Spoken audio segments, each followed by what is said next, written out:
আসসালামু আলাইকুম রহমতুল্লাহ বরকাত। Welcome back to another video. Rifat page থেকে করছি আজকে ব্রাহ্মণবাড়িয়া বাঞ্ছারামপুর থানার আইপুর মধ্যপাড়াতে জনাব মোহাম্মদ জাহাঙ্গীর চাচার পরিবাগানটিতে এসেছি। এই সকালবেলা আমি এসে দেখলাম যে ওনারা কাজ করছেন। আসলে এই যে সকালবেলা অর্থাৎ বড়ি গাছের নিচে পানি দিচ্ছেন। কারণ আপনারা জানেন যে বাংলাদেশের এখন বিভিন্ন অঞ্চলে বিভিন্ন জায়গায়, বিশেষ করে আমাদের ব্রাহ্মণবাড়িয়া বাঞ্ছারামপুর থানায় অনেক জায়গায় এবং কুলবড়ি অর্থাৎ এই বড়ি চাষ করা হচ্ছে। ঠিক আছে, আমি দেখাই যে বড়িগুলো দেখুন, এই যে বড়িগুলো একদম এই যে আমি যদি একদম কাছে নিয়ে দেখাই, এই যে বড়িগুলো দেখতে পাচ্ছেন, অর্থাৎ এই বড়ি চাষ কিন্তু শুরু হয়েছে। একবার চাষ করলে অনেকবার করা যায়। আমি কথা বলবো জাহাঙ্গীর চাচার সাথে ইনশাআল্লাহ। আমি আপনাদেরকে পুরো বাগানটা ঘুরে ঘুরে দেখাবো ইনশাআল্লাহ আজকে। আপনারা দেখতে থাকুন। আমি দেখতে পাচ্ছি যে জাহাঙ্গীর চাচা দেখেন বড়ি বাগানটা, এই যে বড়িগুলো কিন্তু ধরছে। এগুলো কিন্তু কয়েকদিন পরে হবে। এই বড়িগুলোর নাম কি মূলত? এটা হচ্ছে আপেল কুল বড়ি, আর আরেকটা জাত আছে বল সুন্দরী। কোনটা বেশি ধরে এটা নাকি? বড়ির আপেল কুলটা যেটা ওটা বেশি ধরে, বলকুল ধরে, কিন্তু ওটা কম ধরে। আমি একটা বড়ি খাচ্ছি, দেখছি বুঝা যাচ্ছে এখনো বড়ি পরিপক্ক হয় নাই। এখনো খাওয়ার মতো হয় নাই, তবে ইনশাল্লাহ কয়েকদিনের ভিতরে হবে। হবে মানে জানুয়ারির 15-16 তারিখে। জানুয়ারির 15-16 তারিখের ভিতরে হবে। জাহাঙ্গীর চাচা বলছে। সবাই ভালো থাকবেন। এই জাহাঙ্গীর কাকু আসলে পরিচর্যার দায়িত্ব রয়েছেন। আসলে এই যে জাহাঙ্গীর কাকু কেমন লাগছে, কেয়ারটা করতেছেন, পরিচর্যা করতেছেন, কেমন লাগে? আলহামদুলিল্লাহ ভালো লাগতেছে, কিন্তু এই শ্রম দিতেছি, কিন্তু এই শ্রমের অনুসারে আপনারা দোয়া লাগবেন যে ফলার ফল যেন আমরা যেন সুন্দর মতন বেচতে পারি। আপনি কতদিন যাবত এখানে কাজ করেন মোটামুটি? 2 বছর ধরে। ফাইন। এবছর আশা করা যায় কি একটু ভালো হবে? আলহামদুলিল্লাহ, 2 বছরতে একটু ভালো, এদিকে এবছর 2 বছরতে একটু ভালো না? জি ইনশাল্লাহ আমরা দোয়া করছি যে উনি যেন এখানে আসেন, দায়িত্বে রয়েছেন এবং সুন্দর করে যেন কাজগুলো করতে পারেন এবং মালিক যেন খুশি করতে পারে। সব কিছু মিলে আসলে এই যে দেখুন কত সুন্দর।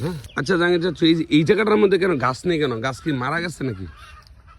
না, মূলত গ্যাপ থাকতে হয়। গ্যাপ না করলে একটা গাছ অনেক বড় হয়। তো মূলত নিয়ম হইলো 10 হাত দূরে একটা গাছ লাগানো। আমরা 5 হাত দূরে গাছ লাগাইছি, যার জন্য বড়ি বাগানে ঢুকতে পারতেছি না।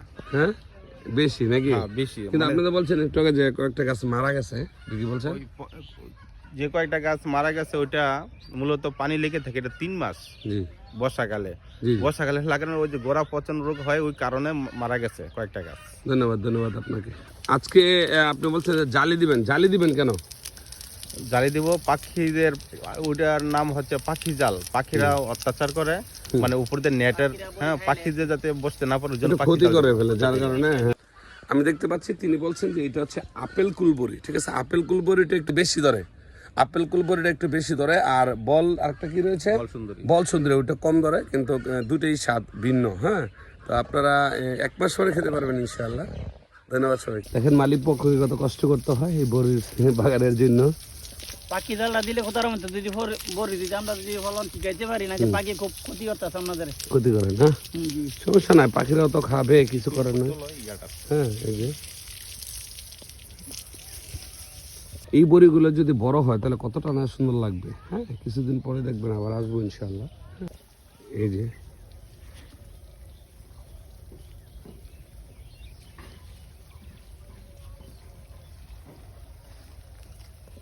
দেখুন কত কষ্ট করতেছে। আসসালামু আলাইকুম রহমতুল্লাহ বরকাত। Welcome back to another video.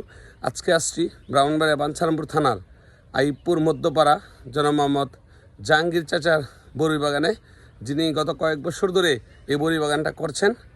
বর্তমানে তিনি এই সকালবেলা আসছে আসলে তিনি বড়ি বাগানের চর্চা করছেন, বড়ি বাগানের অর্থাৎ সম্পূর্ণ যাচাই বাছাই করছেন। অর্থাৎ বড়ি বাগানটাকে তিনি এই সকালবেলায় কিন্তু বড়ি বাগানে তিনি এসেছেন কাজ করার জন্য। তিনি সারাদিন থাকেন ব্যস্ত, তারপরও সকালবেলা উঠে এবং বিকালবেলা সকালবেলায় তিনি বড়ি বাগানে কাজ করেন।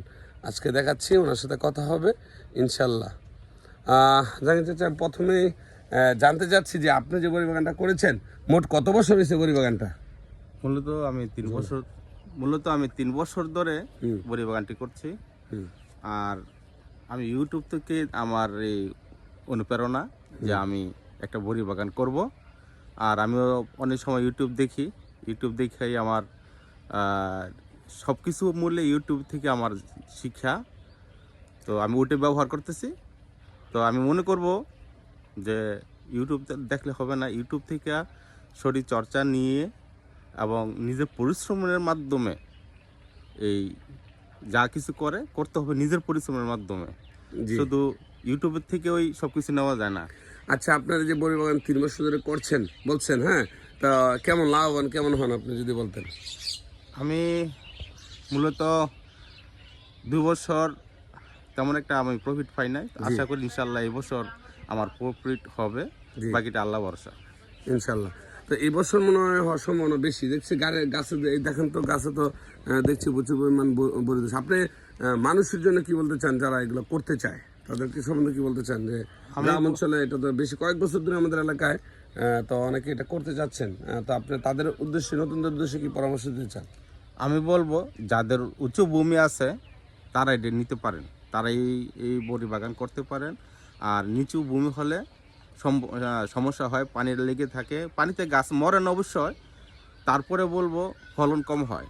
তারপরে 1 বছর লাগালে মানে অনেক বছর চলে, তাই না? বড়ি 1 বাগানটা? বছর যদি লাগাই তাহলে আমরা প্রতি বছরে ব্যবহার করতে পারি। আমি 3 বছর ধরে ব্যবহার করতেছি একই গাছ। দেখেন, এটা সবচেয়ে সুন্দর একটা ব্যাপার এবং ব্যবস্থা যে 1 বছর আপনি যদি বড়ি বাগান করেন, কয়েক বছর, হ্যাঁ, 5-6 বছর মোটামুটি এই বড়ি গাছ দিয়ে চলা যায়। অর্থাৎ খালি কেটে ছেটে দিতে হয় আর কি, ছেটে দিতে হয়, তাহলে ইনশাল্লাহ হয়ে যায়।